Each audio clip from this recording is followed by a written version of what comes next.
Il-proġett tal-promenad mistennijat idera ġdida l-parti li taqqat il-bajja tal-Ażżenina mal-Knisja ta' San Pawl Nawfragu.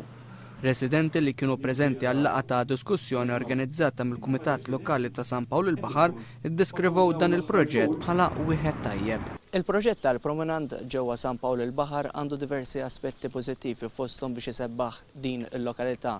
Iżda it-tħassib ta' residenti huwa li se joħloq problema kbira ta' parking għaliex dan il-proġett se jieħu diversi spazji ta' parking.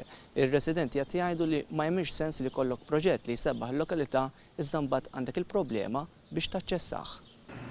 Xahar ilu s-Segretarju Parlamentari Mario De Marco żar il-lokalità u ammetta li l-proġett tal-promenad se jnaqqas l-ispazji tal-parkeġġ b'mod sostanzjali. Għal dan in-nuqqas il-Gvern m'għandu l-ebda pjan alternattiv u l-proġetti li proponiet l-Oppożizzjoni bħal bini ta' car park u skema ta' park and ride tħallu fuq l-iskaffa.